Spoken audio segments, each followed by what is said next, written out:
Où investir pour exploser votre rentabilité? Aujourd'hui, j'aimerais vous parler d'une habitude qui peut vous permettre, en investissant les quelques centimes que vous avez de disponibles aujourd'hui pour investir en plus, de générer des dizaines, voire des centaines de milliers d'euros supplémentaires. Cette habitude, en fait, c'est une habitude d'investir dans une ressource très mal exploitée dans la plupart des entreprises. Cette ressource, ce sont vos collaborateurs. Quand je parle d'investir dans vos collaborateurs, je ne parle pas de recrutement, je ne parle pas de la façon dont vous les payez, je ne parle pas de compensation ou de rémunération en nature, en espèces, en liquide, en virement. Je parle d'une autre façon d'investir dans votre équipe. Cette façon d'investir dans votre équipe, c'est de les former, de pratiquer la formation continue en interne pour l'ensemble des personnes qui travaillent pour vous. Qu'est-ce que je veux dire par là? En fait, toute personne qui travaille avec vous en tant qu'employé ou prestataire très présent, on va dire, a en fait 4 métiers qu'elle est censée réaliser au sein de l'entreprise. Elle est censée avoir l'excellence dans 4 métiers. Le métier numéro 1, c'est son métier. C'est littéralement ça. C'est-à-dire, chacun est censé avoir l'expertise de la mission pour laquelle on l'a embauché. Vous avez embauché quelqu'un pour être commercial, eh bien, il doit avoir une expertise commerciale. Vous avez embauché quelqu'un pour être formateur, ça doit être un formateur excellent. Et encore, voilà, vous avez embauché quelqu'un pour être au contact avec vos clients en position de service, il doit avoir une expertise dans le service. Le deuxième métier dans lequel tout le monde doit exceller dans votre équipe, et celui-là est commun à tout le monde, c'est une expertise dans le travail en équipe. Donc, chaque personne dans l'équipe doit être capable avec excellence de travailler et de communiquer avec l'équipe et avoir la culture de l'entreprise et l'avoir intégrée. Le troisième niveau d'expertise, la troisième expertise que tout le monde doit avoir parmi les 4, c'est que chaque membre de votre équipe doit avoir une expertise dans le service des clients. Autrement dit, même si tous les employés de votre équipe ne font pas du service après-vente, ne sont pas au téléphone à décrocher pour la clientèle, tout le monde doit savoir ce qui est attendu de leur part quand ils interagissent avec des clients. Parce qu'il se peut, par exemple, pour moi, nous sommes une entreprise virtuelle, entre guillemets, tout le monde travaille chez lui, mais une fois par an, j'organise une rencontre pour mes clients et il y a des membres de mon équipe qui sont présents.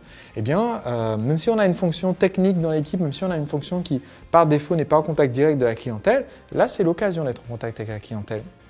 Et même si dans votre équipe, vous avez des personnes qui ne sont jamais en contact avec la clientèle, elles sont elles-mêmes au service dans l'équipe de quelqu'un qui est au contact de la clientèle. Donc, tout le monde doit savoir en fait quel est le niveau de service, la promesse qu'on fait à nos clients et comment on interagit avec cette clientèle. C'est la troisième compétence. Et la quatrième compétence que tout le monde doit maîtriser dans votre équipe, que vous ayez une équipe de 2 personnes ou une équipe de 20 ou de 200, quatrième compétence que tout le monde doit maîtriser au sein de l'équipe, c'est être expert dans le métier de l'entreprise. Donc ça veut dire que même si j'ai un poste comptable dans une entreprise qui fabrique des voitures, eh bien, je dois avoir une certaine compétence en matière d'automobile, même si ma partie à moi, c'est la partie comptable. Pourquoi? Parce que si je n'ai pas la connaissance suffisante du métier de l'entreprise, je fais en fait ma mission en tant qu'employé dans un silo. C'est-à-dire je suis enfermé dans une sorte de bunker où si je fais de la compta, je suis qu'avec des chiffres, mais ces chiffres n'ont aucune réalité. Et donc, je ne remplis pas ma fonction pleinement pour l'entreprise parce que je ne me rends pas compte que tiens, on paye trop sur tel poste de fourniture, on achète beaucoup trop de peinture par rapport au nombre de voitures qu'on produit par an et donc ça n'a aucun sens, on devrait diminuer ça. Alors que si je m'y connaissais un petit peu plus en automobile, je pourrais permettre à l'entreprise de faire une grosse économie. Et en fait, quel que soit votre type d'activité, que vous ayez un restaurant, une activité de coaching où vous avez une assistante, que vous ayez un studio de yoga, un club de sport avec 1000 personnes, eh bien, peu importe, dès que vous avez une équipe, ils doivent être experts dans ces 4 parties de leur fonction. Leur métier, le travail en équipe et la culture de l'entreprise, le service des clients et, quatrième point super important, le métier de l'entreprise. Donc, par exemple, chez Le Marketeur Français, tout le monde dans l'équipe n'est pas forcément censé être capable de vous faire une formation de 3 jours sur comment créer une machine à vendre, mais c'est essentiel que tout le monde dans l'équipe sache qu'est-ce qu'on vend en fait comme formation marketing et c'est quoi le principe et à quoi ça sert en fait d'avoir une machine à vendre. Et donc, pour que vos membres de l'équipe aient la compétence dans ces 4 points-là, eh bien, il faut les former. Lorsque j'ai interviewé, dans la rédaction de mon livre Le secret des entrepreneurs libres, j'ai interviewé un grand chef français, Thierry Marx, chef étoilé, qui est un des pionniers de la cuisine moléculaire, quelqu'un avec un parcours vraiment inspirant. Eh bien, dans cette vidéo, il parle de l'importance de former ses collaborateurs. Et il cite quelque chose qu'on lui demande souvent, en fait. On lui pose souvent la question à lui, en lui disant « Mais Thierry, tu formes des gens pour qu'ils deviennent des très bons cuistots, pour qu'ils acquièrent plein de compétences, de gérer l'équipe, gérer la brigade, etc.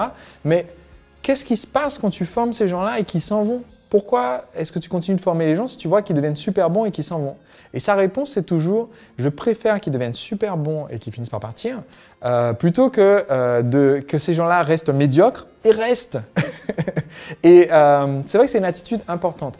Deuxième point à connaître, c'est que si vous aidez l'équipe à se développer, les personnes à se développer, eh bien, ils ont aussi moins tendance à partir. Parce que si vous aidez les personnes à travailler dans leur feu sacré, ils vont avoir tendance davantage à vouloir continuer de rester parce qu'ils se développent en fait au sein de cette équipe.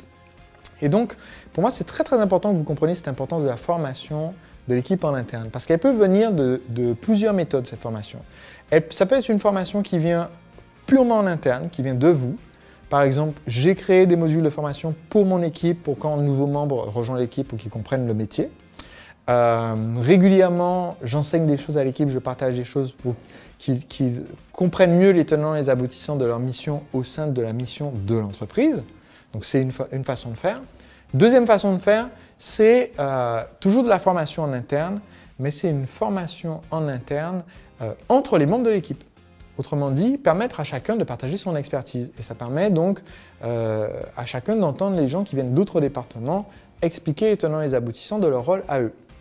Et enfin, troisième méthode, c'est la formation externe, c'est-à-dire que les personnes qui travaillent pour vous se forment à l'extérieur. Par exemple, Marc, mon directeur commercial, s'est formé aux États-Unis avec un formateur américain qui s'appelle Grant Cardone sur la vente, s'est formé en France avec l'Institut Dale Carnegie. On continue en fait d'investir dans la formation pour qu'il reste à la pointe sur cette technique commerciale.